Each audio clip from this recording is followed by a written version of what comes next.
अस्सलामुअलैकुम वरहमतुल्लाहि वबरकातुहू।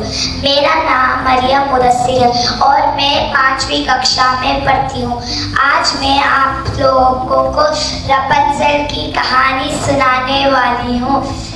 एक समय की बात है, एक पति पत्नी रहते थे ऊंची दीवार के पीछे बंगले में। उनके बगल में ही एक शक्तिशाली जादूगरनी का बगीचा था। उस बगीचे में लजीज फल थे। एक पत्नी गर्भवती थी। पत्नी को लजीज फल खाने की इच्छा हुई। पत्नी ने पति से कहा कि मुझे लजीज फल खाने की इच्छा हुई। पति ने अंधेरी रात को जाकर फल चुरा रहा था। उसी वक्त जादूगरनी ने उसे धमकी दी, लेकिन पति ने अपनी पत्नी का बहाना बोल रहा था। लेकिन जादूगरनी ने कहा, लेकिन एक शर्त में मैं तुम्हें माफ करूंगी। जब तुम्हारी बेटी होगी तो अपनी बेटी को मुझे दे दो। पति ने डर के मारे हाँ कह दिया। थोड़े दिनों के बाद उनकी एक बेटी हुई। उसका नाम रपुंज़ेल था।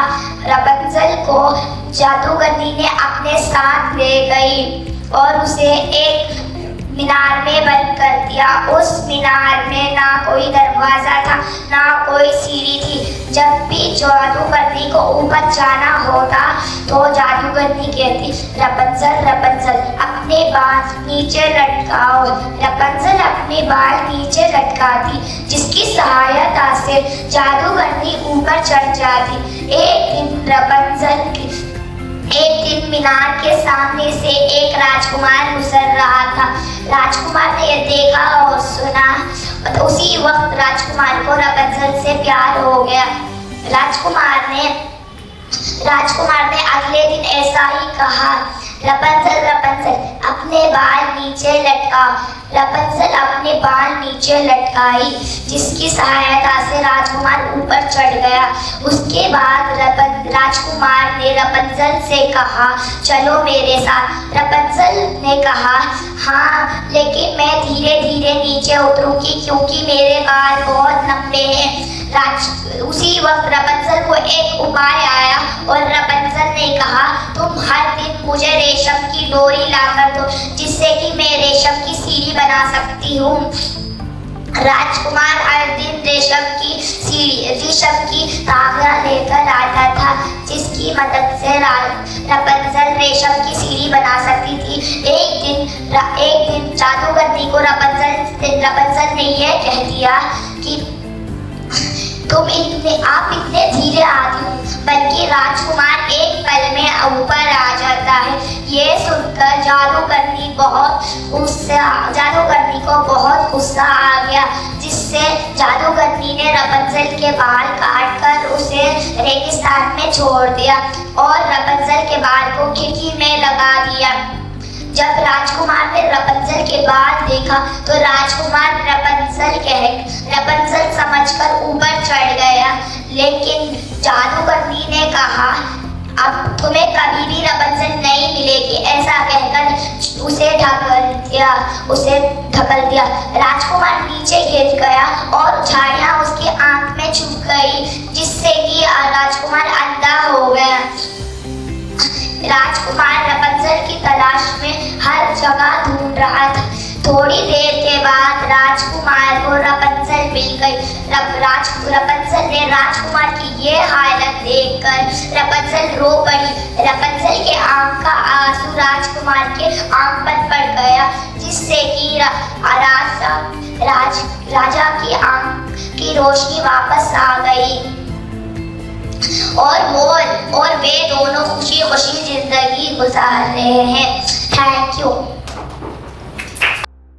अस्सलामुअलैकुम। आदरणीय प्राचार्य महोदय, अध्यापकों और मेरे प्यारे दोस्तों, मेरा नाम है इफ्रा खान। मैं 5वीं कक्षा में पढ़ती हूँ। मेरी पाठशाला का नाम है break star international holistic school. मैं एक कहानी सुनाने जा रही हूँ। मेरी कहानी का नाम है जादुई गुफा का रहस्य। एक दिन एक गांव में रीना और अजय नाम के 2 बहन भाई रहते थे। दोनों बहुत जिज्ञासु थे। एक दिन वे जंगल घूमने गए। अचानक उन्हें एक पुरानी गुफा दिखी। रीना ने कहा, चलते हैं अंदर, देखेंगे इसमें क्या है। अजय थोड़ा डरा पर फिर भी बहन के साथ चला गया। अंदर बहुत अंधेरा था, लेकिन दीवारों पर चमकते हुए पत्थर लगे थे। चलते चलते उन्हें एक दरवाजा दिखा जिस पर लिखा था, बहादुर और ईमानदार लोग ही इस दरवाजे को खोल सकते हैं।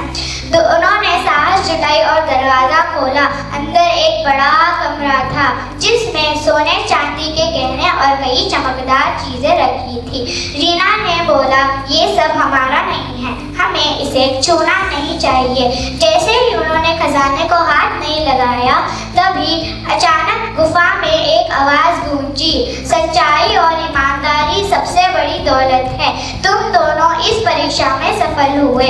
देखते ही देखते खजाना गायब होता गया और उनकी थैली में जादुई फल आ गए। जब भी वो जादुई फल खाते, उनके परिवार का पेट भर जाता। मेरी कहानी की सीख है, सच्चाई और ईमानदारी सबसे बड़ा खजाना है। लालच से हमेशा नुकसान पहुंचता है। मैंने मेरी कहानी पर एक शायरी लिखी है, सच बोलो तो मन हल्का हो जाए, सच बोलो तो मन हल्का हो जाए, झूठ बोलो तो दिल डर जाए। ईमानदारी से जो काम करे इंसान, हर कोई करता उसका सम्मान। सच बोलो तो मिलता है सबका प्यार, सच बोलो तो मिलता है सबका प्यार, झूठ बोलो तो जीवन है बेकार। धन्यवाद। अस्सलामुअलैकुम वरहमतुल्लाहि वबरकातुहू। नमस्कार, मेरा नाम आफिया है। मैं 5वीं कक्षा में पढ़ती हूँ। आज मैं किसान और उसके बेटों के बारे में बोलने वाली हूँ। एक किसान के 4 बेटे थे।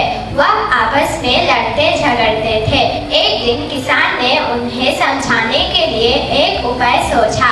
किसान ने अपने बेटों को लकड़ियों का गट्ठर दिया और कहा कि इसे तोड़ के दिखाओ। सभी ने कोशिश की, लेकिन किसी ने लकड़ियों के गट्ठर को तोड़ नहीं सका। फिर किसान ने लकड़ियों के गट्ठर को आपस में बांटा और कहा कि अब तोड़ो। अब सभी ने मिलकर कोशिश की। अब इस बार सभी ने लकड़ियों के गट्ठर को तोड़ दिखाया। किसान ने कहा कि देखो बेटों, अगर तुम एक साथ काम करोगे तो तुम कामयाब रहोगे, लेकिन जब तुम एक साथ काम नहीं करोगे तो तुम नाकामयाब रहोगे। इस कहानी की नीति है कि एकता शांति है। धन्यवाद।